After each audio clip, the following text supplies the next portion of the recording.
네, 반갑습니다. 잣나무 TV의 잣나무 인사드립니다. 날씨가 아직은 좀 쌀쌀하네요. 그래도 오늘 부산 날씨 좋습니다. 맑은 하늘에 햇빛이 쨍쨍 쬐고 있습니다. 아무튼 이제는 길고 길었던 겨울도 다 가고, 꽃 피는 3월이 왔습니다, 3월이. 어, 뭐, 여기저기 꽃도 많이, 올해는 꽃이 좀 일찍 핀다고 해가지고 아마 진해 군항제도 한 일주일 정도 앞당겨서 한다고 하더라고요. 한 23일인가? 어, 어, 꽃 구경도 많이 가시고 즐겁게 보내시기 바랍니다. 또, 한 주 동안 또 많은 일이 있었죠. 에, 그리고 이제, 어, 전 지지율 조사에서, 어, 윤통 지지율이 40%까지 갔습니다. 그리고 이제 국힘하고 민주당의 지지율 격차도 조금씩 벌어지고 있고, 그 이제 이게 한국 갤럽 조사 전체 지지율은 37대 31인데 서울 쪽의 지지율이 더블 스코어죠. 부울경도 거의 더블 스코어하고, 지난주에 말씀드렸듯이 지금 상황에서 이제 이 민주당의 상대가 한 위원장이기 때문에 이게 좁혀질 일은 절대 없습니다. 그렇게 놓고 본다면 지난주에 말씀드렸듯이 서울, 부울경, 대구, 경북 이쪽은 거의 싹쓸이가 가능할 것 같아요. 그런데 보시면 이제 인천, 경기는 이제 30대 37. 이게 아마 다른 것보다도 이쪽에 이제 그 공단 쪽에 그 호남 사람들이 많아서 일 것 같아요. 호남 사람들이 많아서. 근데 이것도 아마 제 생각에는 좁혀지지 않을까. 그리고 결국에는 좀 역전이 되지 않을까 싶습니다. 물론 이건 심하게 역전되고 그러진 않을 텐데, 그리고 대전, 세종, 충청도 일단은 역전이 됐고요. 나머지는 다 비슷하겠죠. 그래서 이제, 갈수록 이게 심화될 거니까, 제 예측대로 최소 한 170석 정도가 되지 않을까 싶어요.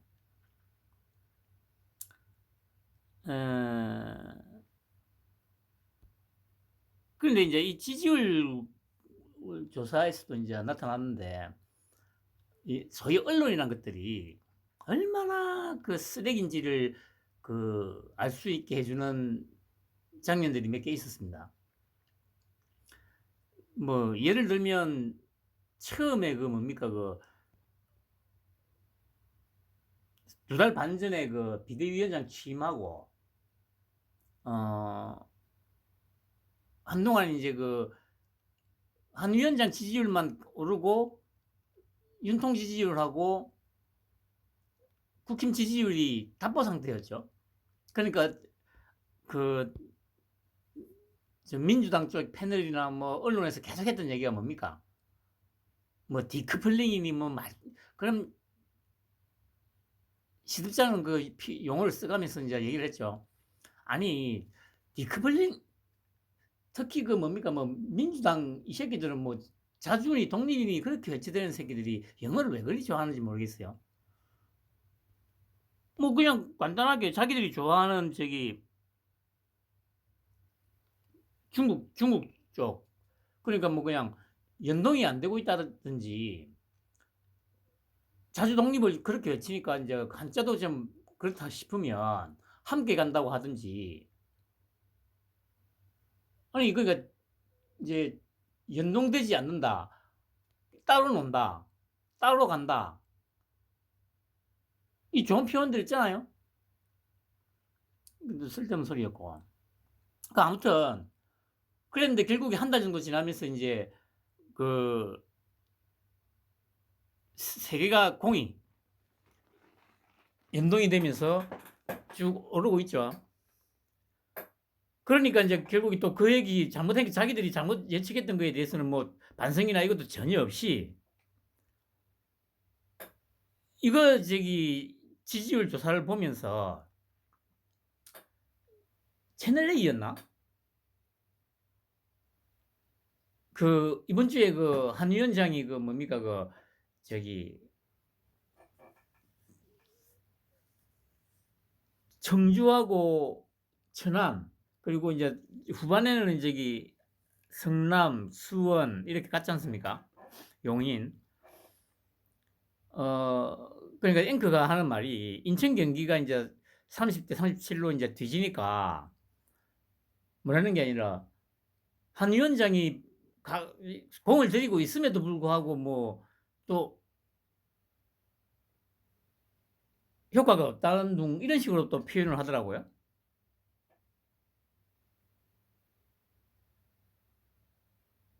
그러니까 이것들이 뭐 일관성은 있어요, 일관성은. 어떻게든 물어뜯어야 되니까. 다음 주나 다다음 주쯤 되면 또 효과가 나타날 거예요, 그거는. 그때는 또 뭐라고 하는지 한번 지켜봐야죠.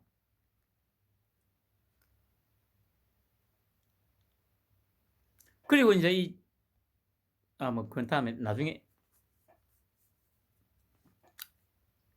그전에 그래 한 가지 그 비 아침마다 그 비대위 회의할 때 카메라를 비추면 자기 발언은 이제 비대위원들만 하는데 누구야 윤도현 비대위원 옆에 인제 누굽니까 홍영림 여의도 연구원장 한 번씩 비춰지는데 그 얼굴을 보면 이 양반이 잠을 못 자는 것 같아요. 그래서 곰곰이 생각을 해 봤죠. 아마 한 위원장이 쉬지 않고 일을 시키나 봐요. 그냥 여론조사를 계속 돌리게 하나 봐.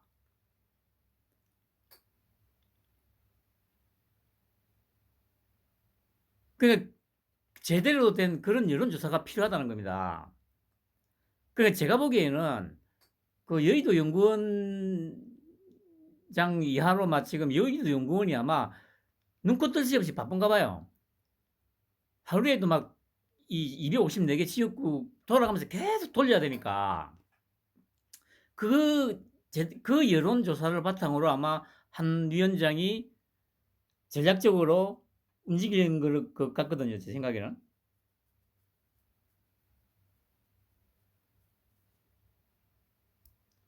그러니까 인제 제 생각에 또 이런 생각이 들더라고요. '한 위원장은 과연 목표 의석이 몇 석일까?'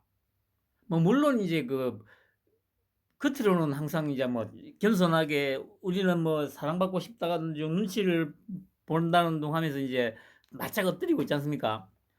근데 이제 한 위원장 입장에서도 이제 당연히 목표가 있을 거잖아요, 목표 의석이. 뭐 저 같은 그냥 이 동네 조그마한 장사하는 놈들이야 뭐 솔직히 뭐 어느 쪽을 목표 그렇게 크게 세울 그것도 없지 않습니까? 하지만 이거는 다르거든요. 그리고 이 성공하는 사람들의 특징이 항상 목표를 정하고 그 목표를 이루기 위해서 액션 플랜을 쫙 작성을 하죠. 예를 들어서 예를 들면 가장 간단하게 남자가 예를 들어서 20대 초중반의 남자가 나는 30살 될 때 결혼을 하겠다고 하면 결혼을 하기 위해서 인제 내가 그 당시에 만약에 25이면 5년 남았지 않습니까? 그러면 크게 봐서 인제 연도별로 쭉 계획을 세우고 또 그 연도별로 계획이 나오면 거기에 맞춰서 그 해에 또 분기별로 반기별로 계획을 세우고 또 반기별로 계획을 세우면 또 분기별로 계획을 세우고, 분기별로 계획을 세우면 월별로 계획을 세우고, 이런 식으로 세세한 액션 플랜들이 쭉 나올 거 아닙니까? 원래는 그렇게 해야 성공을 하고 뭐 목표를 달성할 수가 있어요. 어차피 지금 이 안 위원장의 행보라든가 이런 것들이 그런 어떤 세세한 액션 플랜에 의해서 움직이는 거거든요. 그 액션 플랜을 아주 세밀하게 작성할 수 있으려면 당연하게도 지지율 조사가 뒷받침이 돼야 되겠죠. 그런 관점에서 보면 분명히 여의도 연구원은 지금 아마 잠도 못 자고 아마 일을 하는 것 같아요. 그렇게 보면 이제 그래, 이제 한 달 남았는데 한 위원장이 과연 몇 석을 목표로 하고 있을까? 일주일 내내 곰곰이 생각을 해봤어요. 물론 이건 제 생각입니다. 한 위원장이 목표로 하는 의석수가 제가 말씀드렸듯이 최소 170석. 그냥 이제 평균으로 하면 한 180석 정도가 목표라고 저는 생각을 해요. 왜냐하면 이번 주에도 그 몇 가지 그 발언들이 나왔죠. 그 뭡니까? 가장 컸던 게 뭡니까? 뭐 진보당인 이런 놈들이 이제 국회에 입성을 한다고 하니까 그 국정원의 그 대공수사권 되돌려야 된다는 거 하고, 또 뭐 이거는 이전부터 했습니다만 금수환박 다시 되돌려야 되는 거. 그걸 만약에 이제 그 무리 없이 되돌리려면 예를 들어 보세요. 뭐 한 105, 그 여야를 통틀어서 뭐 151대 149 아니면 155대 145 이 정도 의석수로는 그러니까 한 10석 정도 차이 나지 않습니까? 155대 한 145를 하면 이 정도 의석수 차이로는 힘들어. 왜냐? 최소 지금 10명의 전문 대목권에다가 그 빨갱이라고 해도 과언이 아닌 놈들이 들어올 거기 때문에 그것들까지도 확실하게 제압을 하려면 최소 170대 130 정도는 돼야 될 거라는 거죠. 물론 좀 더 확실하게 하려면 180대 120. 제가 볼 때 200대 80, 200대 100.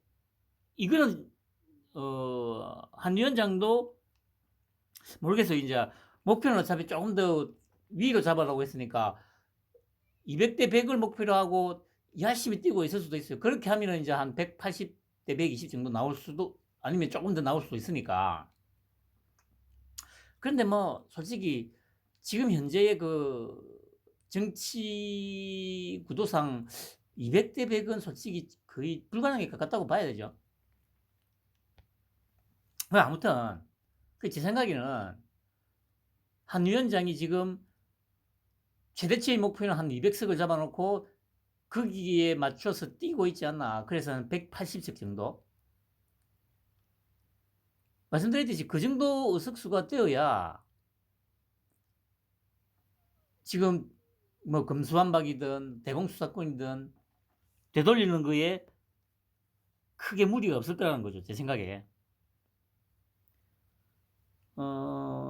근데 이제 그게 이제 어쨌든 그런 목표를 가지고 열심히 뛰고 하니까 지지율 격차는 갈수록 벌어지고 있습니다. 그리고 이제 한의 질제되고 논리적인 언변에 민주당은 현재 침몰 중. 그러니까 솔직히 지금 하는 거 보면 한 위원장이 하는 거 뭐 특별한 거 없잖아요. 그냥 아침마다 입으로 아침에 출근하면서 이제 기자들과 질의응답하면서 민주당 조지고, 그리고 이제 뭐 각 지역을 방문하고 이게 다거든요. 그런데 민주당뿐만 아니고 야당 전체가 부들부들거리면서 자기들은 이제 그 못 느낄 수도 있어요. 근데 분명한 거는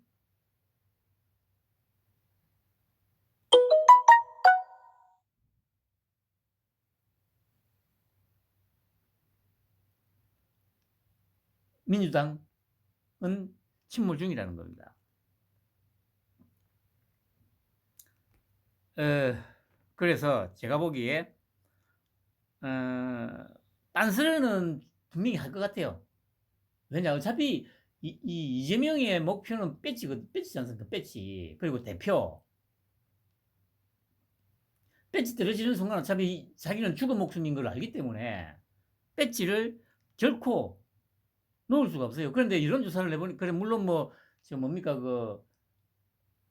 게리맨더링 되기 전에 지금 지역구에서만 지금 여론조사를 하긴 했습니다만은 지금 돌아가는 상황을 보면 자기 쪽에 유리한 그 동을 두 개를 넣었죠. 뭐 작전동하고 무슨 그 동을 자기들이 이쪽으로 넣고 뭐 계산동인가를 저쪽으로 빼고 뭐 그렇게 했는데 별 의미 없을 겁니다. 그거는. 그리고 어젠가 그젠가 또 사고 쳤지 않습니까? 뭐 이직 아니지? 이직 아닌가? 이직? 참. 그러니까 그런 천박한 모습들을 끊임없이 보여주는데도 불구하고 이재명을 지지하고 민주당을 지지하고 있는 범야권 전체를 보면 한 40% 정도가 지지한다는 게 슬픈 현실인 거죠. 슬픈 현실.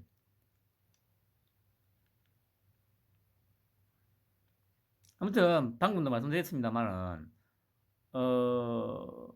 한 위원장의 최종 목표는 180대 100이 아닐까 싶어요. 그리고 충분히 이 정도는 지금 상태로만 계속 가면 충분히 가능하다는 거.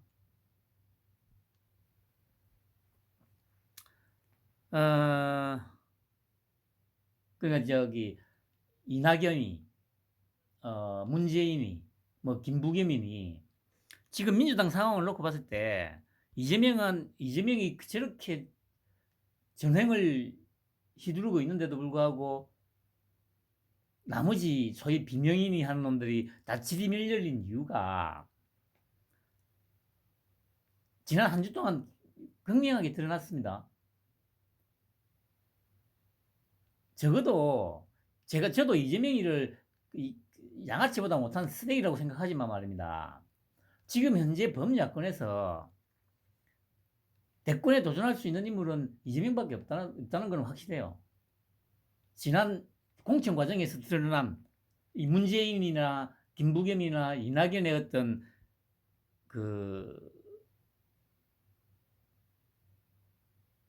결단 못하는 모습들에서, 그러니까 적어도 이재명이가 쓰레기긴 하지만 사람들을 좀 뭐라고 해야 됩니까? 활용한다고 해야 됩니까? 이용한다고 해야 됩니까?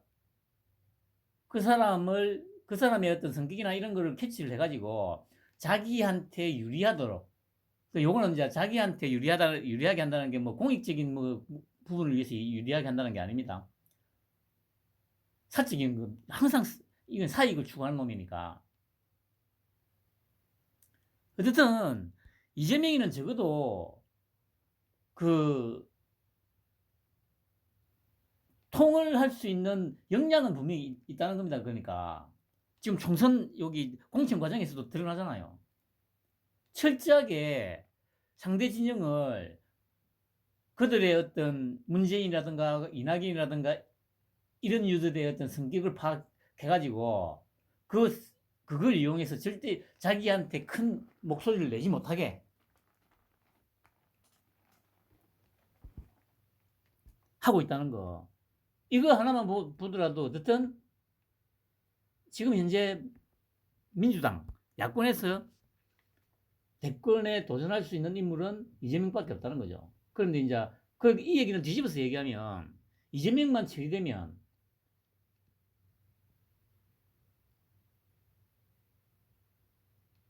야당은 그냥 지리멸렬된다는 얘기예요. 이재명 따위가 알고 있는데 뭐 윤통하고 뭐 한 위원장이 뭐 이걸 모르겠어요.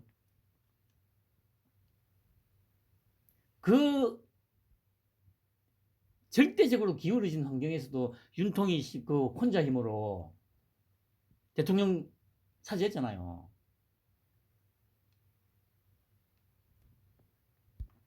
그리고 이게 지난주에 영상 올리고 나서 또 뭐 두 놈이 또 뭐 욕을 적어놨던데, 한 놈은 그냥 지랄하네, 한 놈은 뭐 자식한테 부끄럽지 않아. 제가 이전부터 말씀드렸듯이, 야, 이 찌빠 새끼들아, 야, 이 개딸 이놈들아. 그래, 욕을 적는 것까지는 좋은데, 그냥 밑도 끝도 없이 씨발 욕을 적고, 아무 맥락도 없이 그냥 뭐, 자식한테 부끄럽지 않냐는 둥 그런 소리 하지 말고, 그럼 뭐, 네가 그렇게 적었을 때는, 그래, 지랄하는 일 적었으면, 어느 부분이 지랄하네라는 그런 정도는 있어야 될 거 아니냐. 논리적인 것까지는 기대 안 해, 씨발합니다. 아이고, 욕을 하면 안 되는데.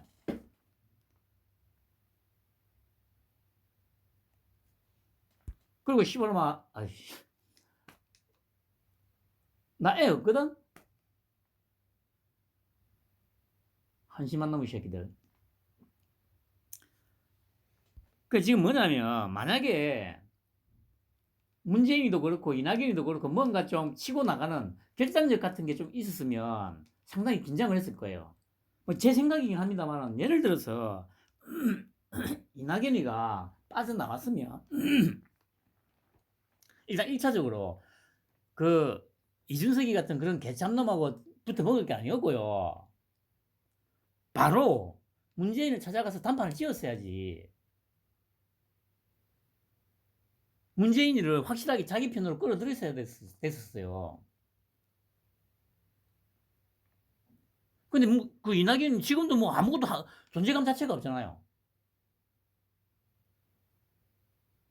문재인이를 이재명이가 그러니까 이낙연이가 지가 탈당을 하고 밖에 나왔을 때 바로 문재인하고 단판 짓고 자기 편으로 확실히 끌어들이고, 그랬으면 소위 친문이라는 그 의원들이 대거 빠져나왔을 거예요.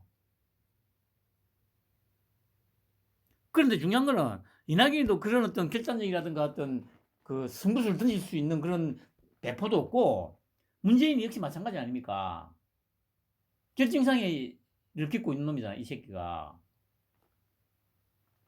그래, 기껏 하는 얘기가 이제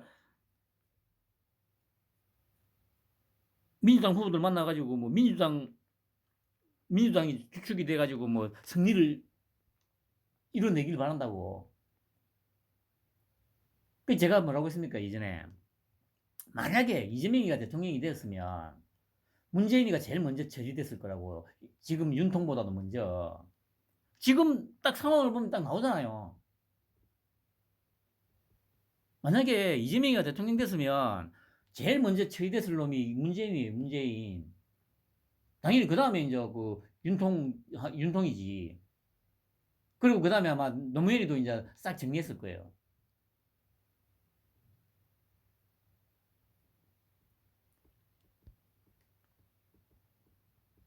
그러니까 이재명이가 다시 말씀드립니다만은, 이런 이낙연이나 문재인이나 김부겸이 같은 이런 물론 파쪽이라고 할 수 있죠. 결단력 없는 그런 성격들을 잘 알고 있기 때문에 적절하게 이렇게 하면 이 새끼들은 찍소리도 못하고 있을 거다. 그걸 판단하고 있는 거지. 적어도 이재명이가 그런 부분에서는 상당히 뛰어나요. 그러니까 지금 혼자 힘으로 여기까지 올라온 거지.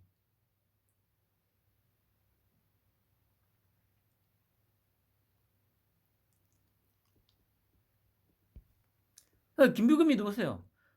뭐 선대위원장 요청한다 했다니까, 뭐 통합 상생이 전제되면 선대위원장을 맡을 거래요.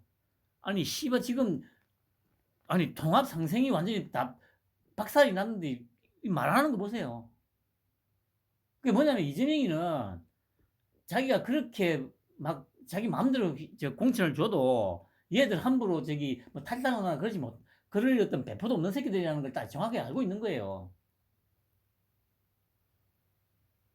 그러니까 적당하게 그 존재감 없는 친문 애들 그냥 공천 주잖아, 몇 놈을.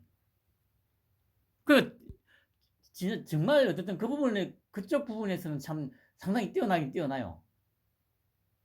이재명이가.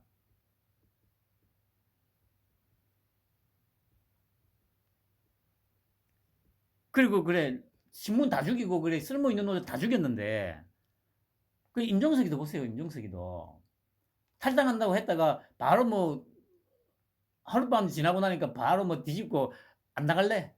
그래도 집 나가면 개고생인데 그냥 집에 있을래? 핍박 같더라도. 그리고 주저앉았잖아요.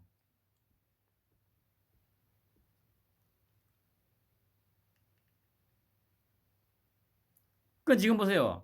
결국에는 이재명은 확실히 자기 지지하는 놈들을 정확하게 다 지금 주무르고 있고 그 나머지 자기를 지지하지 않는 뭐 친문이니 비명이니 하는 것들을 철저하게 갈라치기 해가지고 자기에게 저항하지 못하도록 만들었잖아요.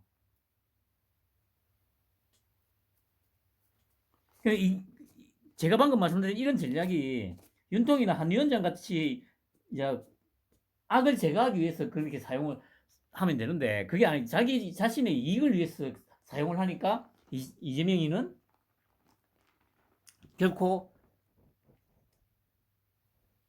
대통령이 되어서는 안 되는 놈인 거죠. 불쌍한 새끼들.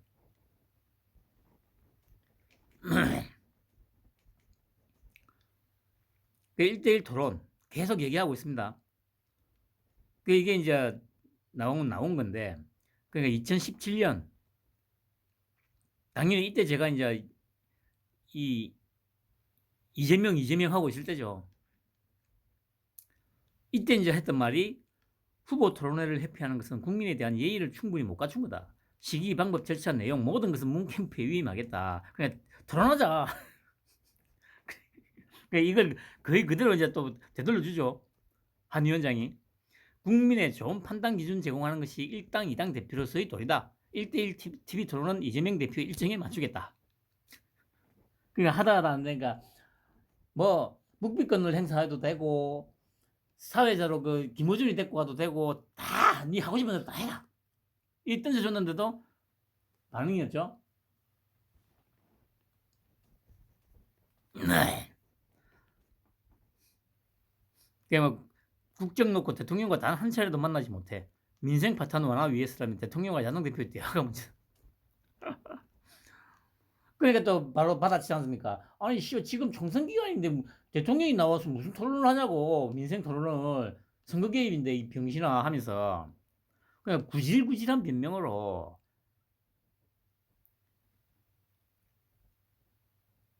빠져나가려고 하지 마라. 묵비권 행사해도 좋다. 그리고 여기서도 이제 그러니까 기자들하고의 질의응답에서 간혹 이제 그 언론의 문제점이라든가 이런 걸 계속 얘기하고 있죠. 기자들이 뭐가 잘못됐는지. 그 이제 기자가 한 물었죠. 국민의힘 위성정당 입장은 이해가 되는데 유권자들 입장에서는 기이한 행태다. 뭐 국민한테 사과해야 되지 않냐. 계속 이걸 물어요. 아 근데 이 질문은 한 위원장한테 해야 될 게 아니고 그 이재명한테 해야 되잖아요. 물론 얘들은 그 저기 국민의힘 출입 기자니까 얘들이 직접 가서 물을 수는 없는 상황이니까 그러면 이렇게 얘기를 하면 최소한 그 다음날 기자들 쫓아다니잖아요. 민주당 출입 기자들이. 그러면 이재명이한테 물어야 될 거 아니야. 절대 이런 문제는 질문을 안 하죠. 아니 뭐 저기 환경오프 같은 그런 쓰레기들은 놔두라도 그 최소한 그러면 보수라고 하는 보수도 아니지만 조중동 TV조선 채널A 얘들이라도 한번 물어는 봐야 될 거 아니야. 근데 절대 안 묻잖아 얘들도. 그게 지금 대한민국의 현실입니다. 그러니까 바로 답을 이렇게 하잖아요. 왜 민주당이 받아야 할 질문을 다 저한테 하시죠? 그 이유는 기자님들 비난하는 게 아니라 이재명 대표의 민주당이 이런 질문 기자로부터 받기 싫다. 그 이렇게 이 얘기가 뭐냐면은 기자들 그저 민주당 출입 기자들을 욕하는 거 아닙니까? 욕하는 거. 왜 너희들은 이런 질문을 안 하냐? 실제로 질문을 받아야 되는 놈한테. 그 기자하고 언론을 갖다가 싸잡아서 지금 비판하는 건데 그래도 뭐 나몰라라 하고 있잖아요. 이틀 전이었습니까?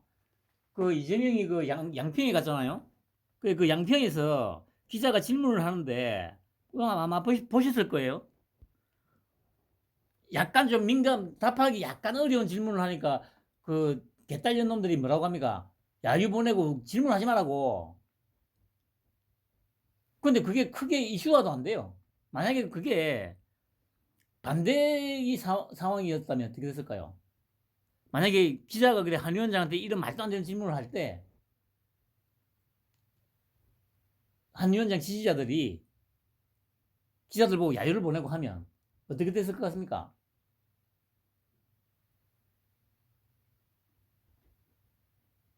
언론을 뭐 구박하고 뭐 언론을 탄압하는 그 가도 똑같다고 하면서 막 온갖 지랄 연명짓을 했을 거 아니에요. 그런 꼴을 당하고도 기자랍시고 언론이랍시고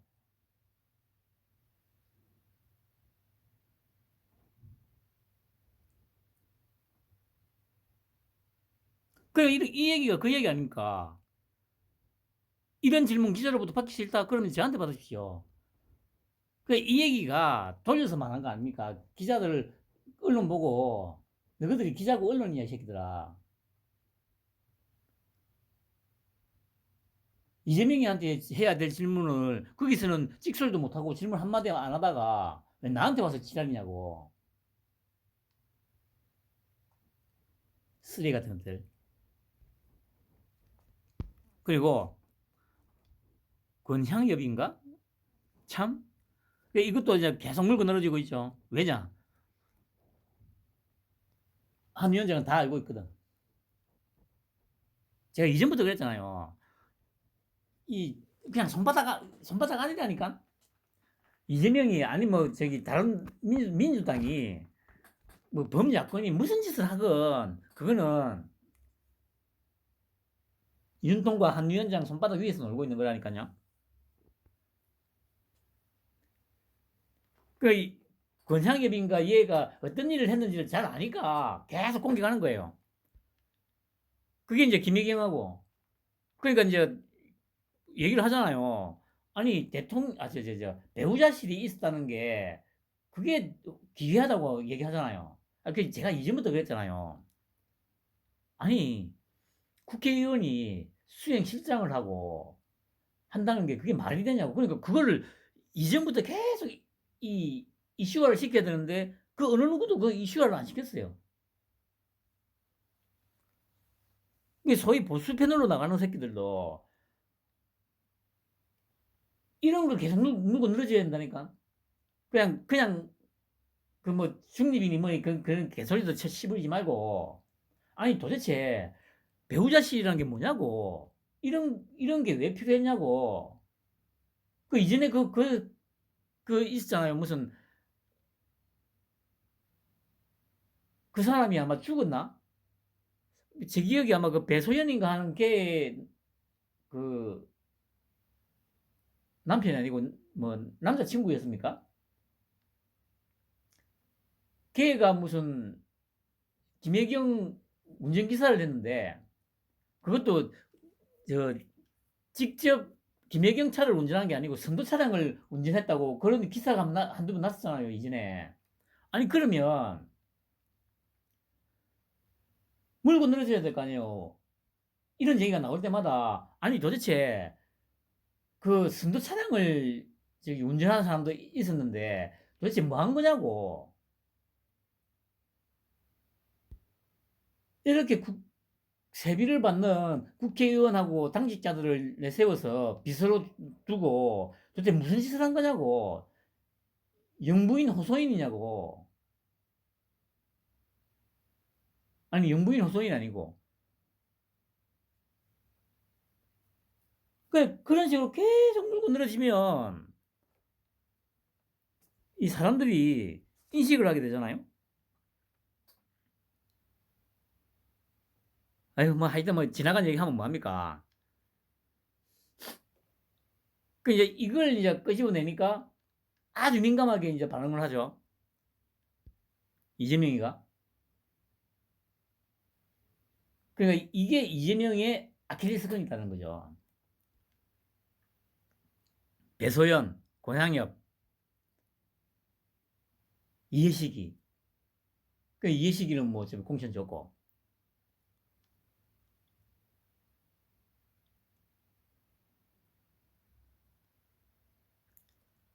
그 당시에 김혜경을 수행하면서 온갖 것을 다 알고 있으니까 뭐 이렇게 한 거 아니겠어요? 쉽게 말하면 법인카드 쓰는 거 이런 거 다 알았을 거 아니야.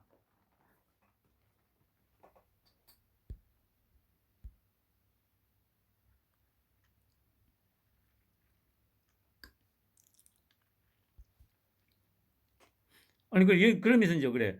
가짜 뉴스에 의존해서 선거 질서를 어지럽히는 여당 그리고 정부 그리고 대통령까지도 뭐 아니 윤통을 여기서 왜 언급하죠? 이 미친 새끼 아니야 이거.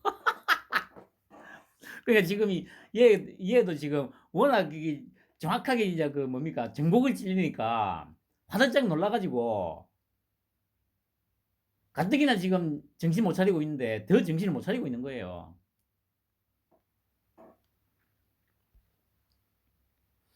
그러니까 또 한 방 더 날려주지 않습니까? 호남에 단수 공천을 했던데요. 사천의 끝판왕을 보여주겠다 이런 작정을 하신 것 같습니다.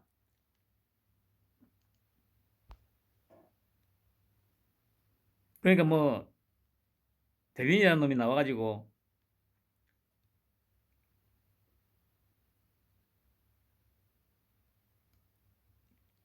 김혜경을 악마화하려는 거짓 제보였고 자신이 만들어낸 헛소문을 사실로 만들어낸 서동영이었을 뿐입니다. 아니 뭐 사진하고 그 녹취록이 다 나왔는데도 이러고 있지 않습니까 여러분. 이 얼마나 정말 이걸 뻔뻔하다는 표현으로는 부족하죠.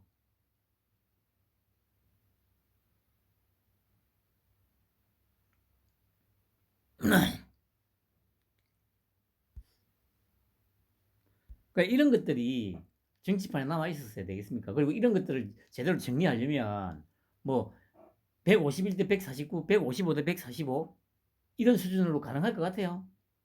안 된다니까.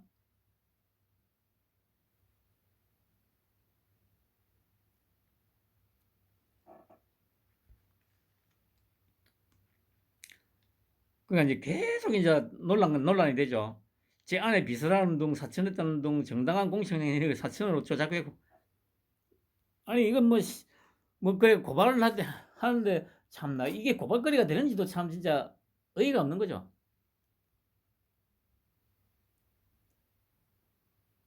그러니까 이제 한 위원장도 이제 절대 이제 안 물러서죠. 왜냐 이걸로 계속 공격을 해야 되니까. 비서가 과거 자신이 경기도와 성남시에서 몸종부였던 사람들을 말하는 건가? 그건 비서가 아니라 부정부패 범죄고 인간 학대다. 보세요. 그러니까 단어 선택이라든가 이런 거 아주 절제되고 논리적인 이 문장력을 구사하면서 어휘력을 구사하면서 이 듣는 사람이 정확하게 머리에 쏙쏙 박히도록 그건 부정부패야 이 새끼야. 인간 학대야 이 새끼야. 그 단순히 범죄고 뭐 그 인권 유린이고 이런 얘기는 별로 안 하잖아요. 워낙 많이 씹어리는 거니까. 그러니까 학대라는 표현을 써. 학대야 이 새끼야 그거는. 부정부패야 이 새끼야. 그냥 범죄가 아니고 부정부패야 부정부패 이 새끼야.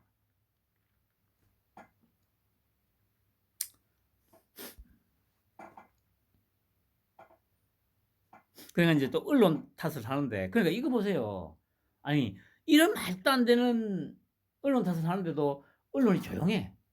만약에 한 위원장이 이런 식으로 발언을 했으면 어떻게 됐을 것 같아요? 뭐 그렇게 할 일은 없습니다만 실제로 만약에 그런 일이 이런 일이 벌어졌다고 했을 때 걸레가 됐어요 지금죠.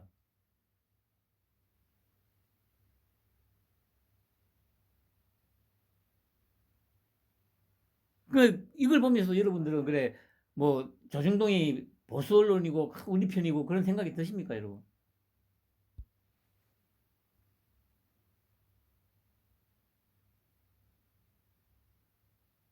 그러니까 또 팍 꼬집어서 이렇게 하잖아요. 언론에 대해서 투정을 하고 있다. 막장 공천이 너무도 많아서 언론이 뭘 비판해야 할지도 모르는 상황이다. 오히려 뭐 불리한 건 우리 쪽이다. 실제로 그렇잖아요. 방금도 말씀드렸듯이 이런 표현들을 여당 쪽에서 했으면 지금 국민의힘은 지금 걸려 쪼가야 됐다니까. 총선은 해보나 마나 끝났어요.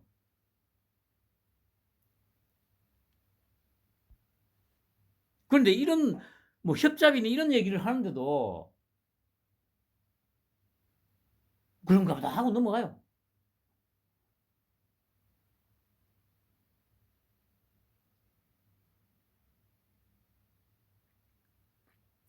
이런 걸 바로 잡으려면 뭐 151, 155 이런 걸로는 택도 없다는 겁니다.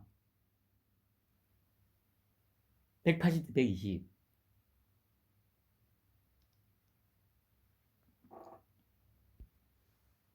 그리고 뭐 정우택 돈봉투 사건 이것도 모르니까 또 이렇게 얘기하죠. 이재명 대표 자꾸 그 얘기 하던데 자기에 대해서 말하는 사람이 몇 명이냐. 뻔뻔함 그걸 달린다고 생각한다. 우리 모두가 그것에 너무 익숙해져 있다. 이 얘기가 방금 말씀드린 그거와 똑같은 거예요. 이것도 어찌 보면 언론에다가 대고 얘기하는 겁니다. 이거 너희들이 제대로 안 하니까 이렇게 된 거다. 아니 이재명 소위 지금 이 빨갱이들이 하는 짓거리에 대해서는 너무도 관대하고 소위 보수라고 칭해지는 진영에서의 어떤 말이나 행동이나 이런 거에 대해서는 너무도 과도하게 침소봉대해가지고 떠벌리고 있다. 이 얘기를 하는 거예요. 거짓말은 그 사람을 해도 아무 문제 없는 거냐고. 자기는 그래놓고 나서 이런 비난을 한다는 말이냐. 이게 말이 되냐. 결국에는 이재명을 욕하는, 겉으로는 이재명을 욕하는 거지만, 속으로는 기자하고 언론을 욕하는 거예요. 비판하는 거죠. 제대로 해라고. 너희들이 기자고 언론이냐고.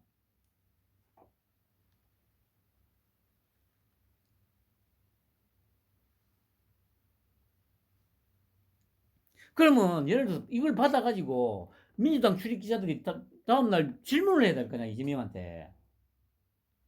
그, 돈을 줬다던 사람이 그, 입장을 계속 바꾸고 있는데 거기에 대해서는 어떻게 생각하냐고. 아니, 그래서 지금 이재기가 올라갔는데 그 기각됐잖아요. 공관위에서 기각시켰잖아. 한 위원장도 얘기했잖아요. 아니, 그 돈을 줬다는 사람이 처음에는 줬다가 돌려받고 정상적으로 회계 처리했다고 했는데 다시 말을 바꿔가지고 안 받았다. 고 하니까 그 사람 말을 신뢰할 수가 없다. 그러면 당연히 민주당 출입 기자들이 이재명한테 아니 왜 자꾸 그런 얘기 하냐고. 분명한 거는 지금 정우택 의원은 돌려줬다고 했고 그리고 줬다는 사람도 처음에 받고 정상적인 회계 처리를 했다고 했는데 얼마 전에 입장이 바뀌었다. 여기에 대해서는 어떻게 생각하냐고. 이재명한테 이렇게 물어봐야 될 거 아니야. 그래 절대 묻지를 않죠. 그런 것들이 기자라고.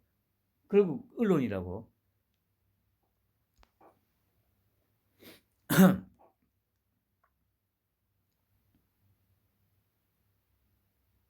그리고 성남을 갔는데 그 집 앞에 이재명이가 살던 집 앞에 갔다고 하죠. 거기서 또 한바탕 하고 그리고 이날 바로 기사가 났죠. 그 요 옆집 사건과 관련해서 검찰에서 택배 회사를 압수수색했다고. 그 보세요. 검찰 지금 일 너무도 잘하고 있잖아. 딱 시간 맞춰가지고. 제가 계속 얘기했던 게 뭐였습니까? 이거는 애초에 짜여진 각본에 의해서 움직이는 거라니까. 유기적으로. 그러니까 뭐 이재명 못 잡아넣는다는 둥 뭐 그러니까 민주당 놈들이 계속 얘기하는 게 정치 탄압이다 하는 게 일견 걔들 입장에서 뭐 맞다니까. 시기를 맞춰 가지고 딱 그때그때 딱 맞춰 가지고 인제 뭐 압수수색을 하고 뭘 기소를 하고 뭐 소환을 하고 막 이래 하니까 얘들 입장에서는 죽을 맛인 거야. 그러니까 계속 나와서 막 정치 탄압이다, 탄압이다 징징거리는 거 일견 이해는 돼요. 근데 안 먹히는 이유가 있지. 뭐 증거들이 있고 뭐가 있고 다 있으니까. 불쌍한 새끼들.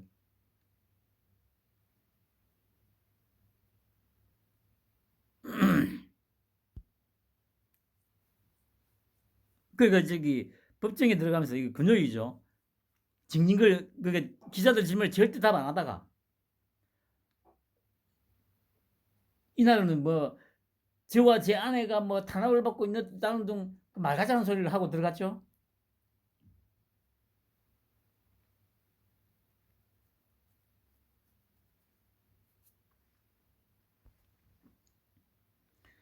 그 이제 여기에 대해서 이제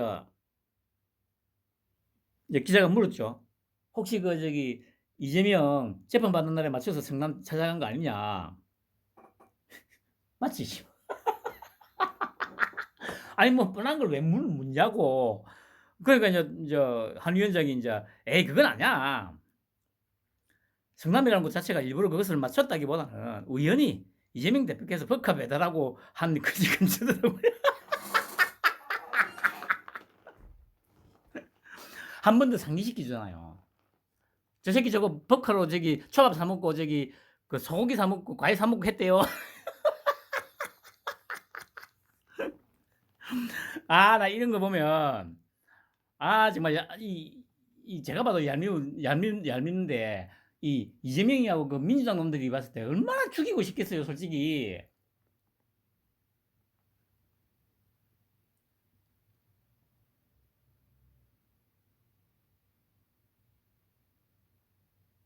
일부러 맞춘 것은 아니지만 어떤 상징적으로 보여주는 면이 있다고. 아니 일부러 맞춘 건 아닌데 뭐 그냥 맞춰서 왔어 이 얘기잖아. 아 정말 아 너무 좋아. 어 그리고 이제 마지막으로 지지도 이게 이제 수요일 날 나온 연합뉴스 한 달에 한 번씩 하는 거죠. 어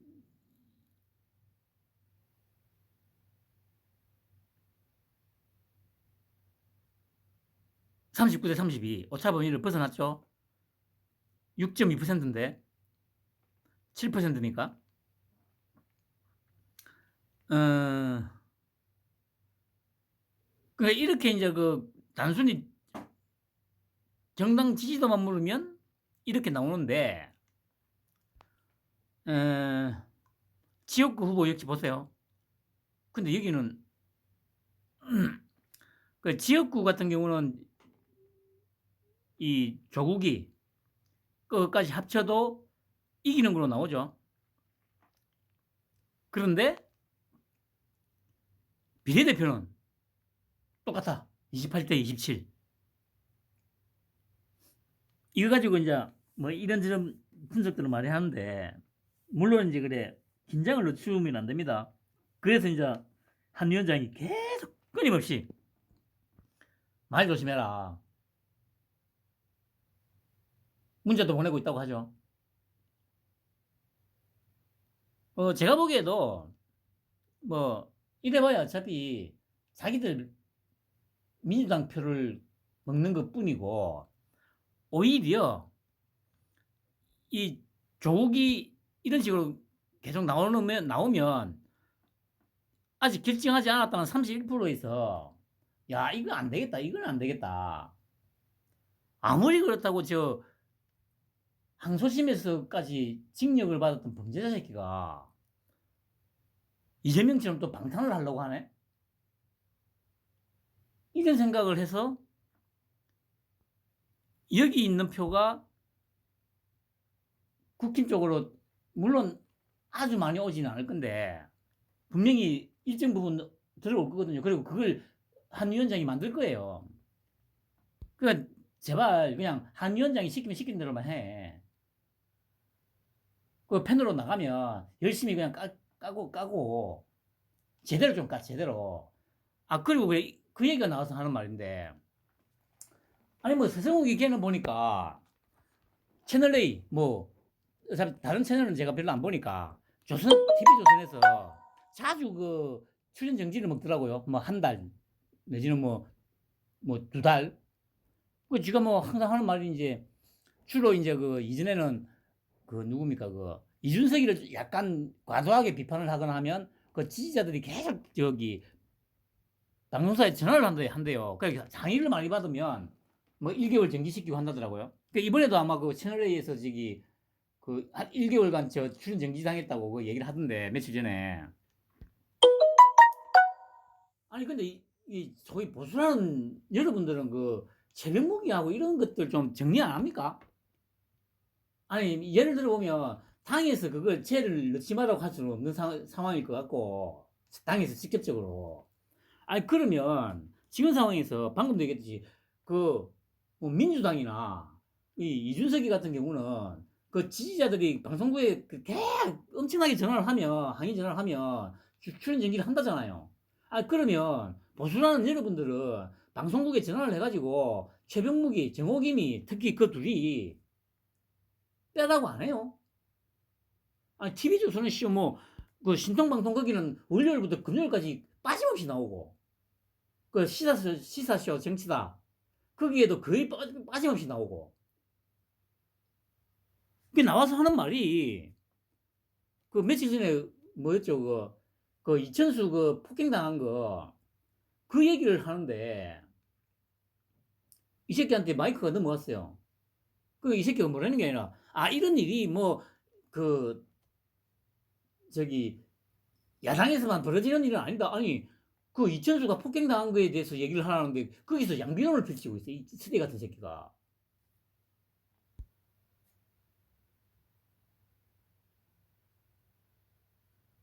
그런 박쥐 새끼가 그 저기 장윤미나 그 누굽니까 그런 소위 그 빨갱이 패널들보다 더 더러운 새끼예요.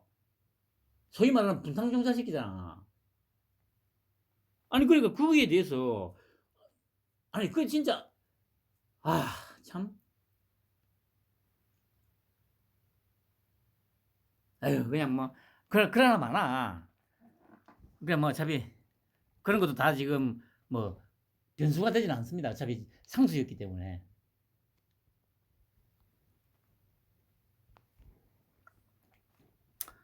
그리고 국힘 지지자 중에 국힘을 비례대표 뽑겠다는 사람은 70%, 따블당 중에서 지지도는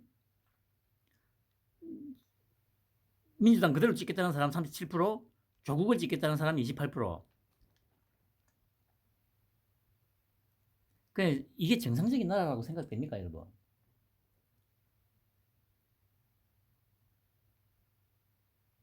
근데 이러다가 흔히 말하는 역풍을 맞을 겁니다, 얘들이. 역풍을. 이렇게 조국도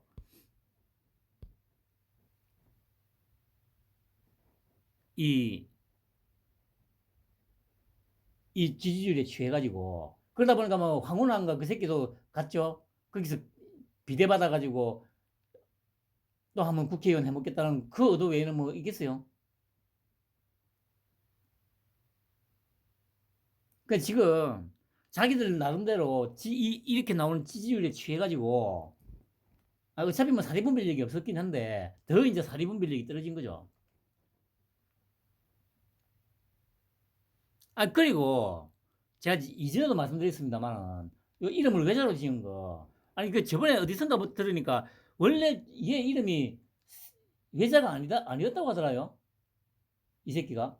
근데 외자로 바꿨대요. 그 제가 이전에 그랬지 않습니까? 자식들도 다 외자인데 그 이유가 뭐냐고. 그 제가 말씀드렸듯이 조선시대 때 왕족은 전부 다 외자였습니다.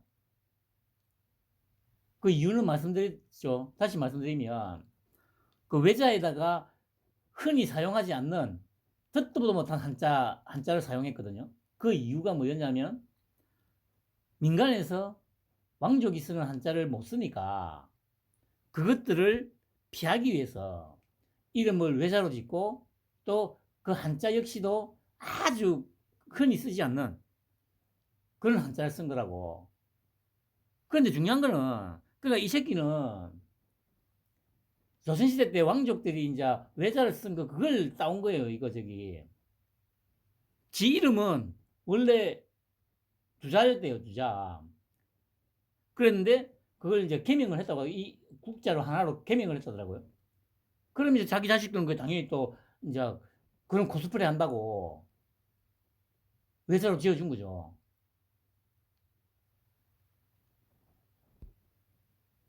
이 사이코 새끼들이라니까. 이런 것들을 물고 빠는 것들을 참 하기사 씨발 물티슈로 그 차 닦아주고 참 와 그 참 미친.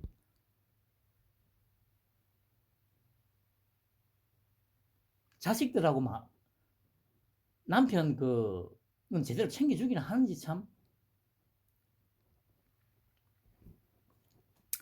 그리고 역시 지지율 39. 제가 보니까 총선 직전에 아마 한 40, 한 2, 3% 정도 나오지 않을까 싶습니다. 갤럽에서도 그리고 차기 대선 후보 적합도 역전됐습니다. 물론 오차범위 내긴 합니다만은 33대 30.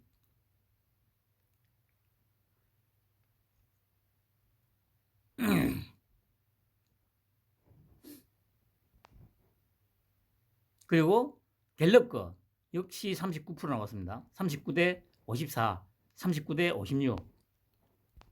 이 두 개는 다 지난 면접조사입니다. 면접조사.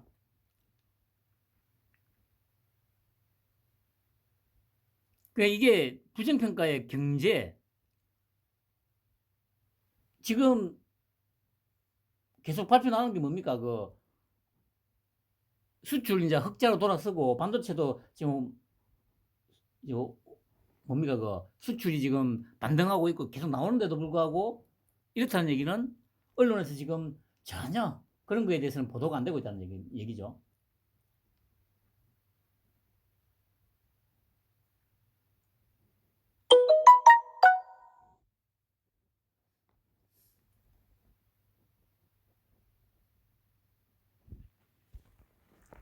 참말로.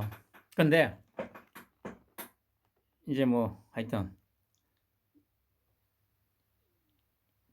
조금씩 이제 오를 겁니다.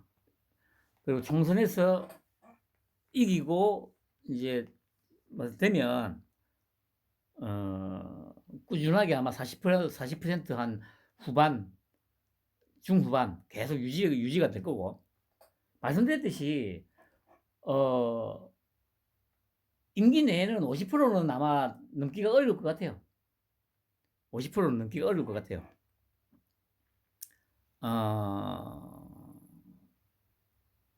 꾸준하게 한 40% 중후반. 그러니까 득표율 정도 수준에서 계속 약간 조금씩 왔다 갔다 하지 않을까 싶어요. 대선 지지율, 득표율. 이것도 역시 갤럽 겁니다. 37대 31.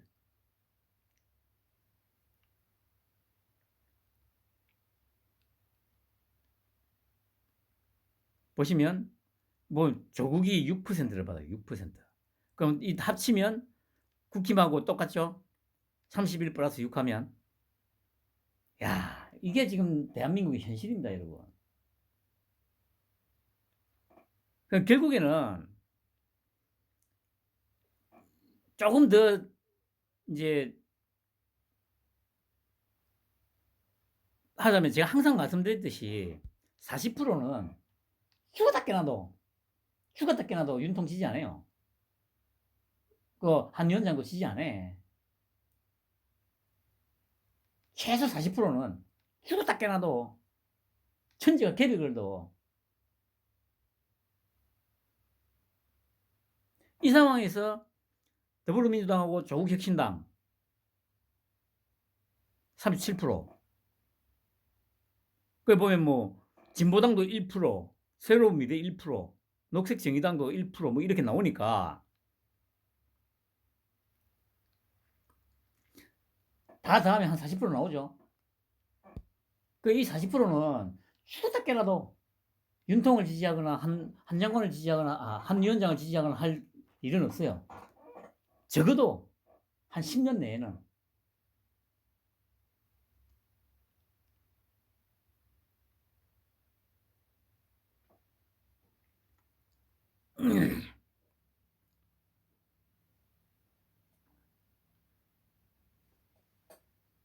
그 비례대표 정당 지지율 보시면 딱 40이잖아요.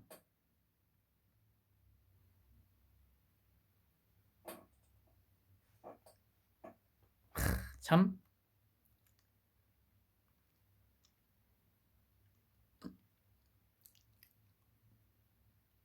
이거 40이잖아요. 40.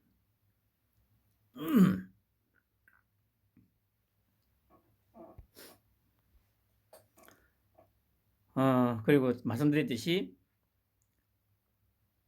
서울 45대 24 거의 더블 스코어죠. 인천 경기 30대 37, 대전 세종 충청 34대 32. 그러니까 인천 경기는 제가 아까도 말씀드렸듯이 최대치로 보면 뭐 아마 약간 앞서는 정도가 되지 않을까. 지지율로 놓고 본다면 열심히 이제 한 위원장이 이제 다니고 하니까. 그 예를 들면 한 40대 37 정도 최대치로 보면. 대전 세종 충청은 아마 이도 갈수록 좀 계속 벌어질 겁니다. 부울경도 역시 48대 25 역시 거의 더블 스코어. 이렇게 보면 말씀드렸듯이 서울, 부울경, 대구, 경북 거의 싹쓸이가 가능하지 않을까 싶어요. 저번 주에도 말씀드렸듯이 서울, 부울경, 대구, 경북이 총 113석입니다. 113석을 거의 싹쓸이하고 나머지 지역에서 한 40%만 하면 지역 구성만 한 170석 정도 나온다고 했죠. 그렇게 놓고 보면 지금 어떤 분위기라든가 이런 것만 보면 전혀 불가능한 건 아닙니다. 지금 이 이론조사 추이라든가 이런 걸 봤을 때 그 말씀드렸듯이 그 분명한 거는 그 총선이기 때문에 그래 뭐 이 한 지역의 서울의 지지율 이걸로 뭐 판단하기는 좀 부족한 부분이 분명히 있죠. 왜냐하면은 각 구마다 이제 저기 그 투표를 하니까. 하지만 지난주에도 말씀드렸듯이 이승수 차이라는 얘기는 거의 전 지역에서 안 쓴다는 얘기예요. 거의 더블 스코어라는 얘기는 전 지역에서 안 쓴다는 얘기가 맞아요.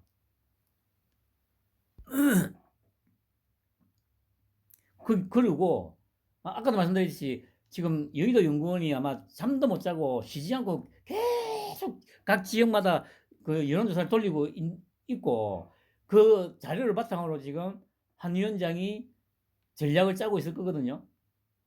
그 어느 지역을 방문하는 것도 계속 여론조사를 돌려가지고 그 추이를 보면서 하고 있을 거거든요. 그래서 이건 이길 수밖에 없는 거고 그것도 크게 이길 거라는 겁니다. 한 위원장의 목표가 있으니까 목표가.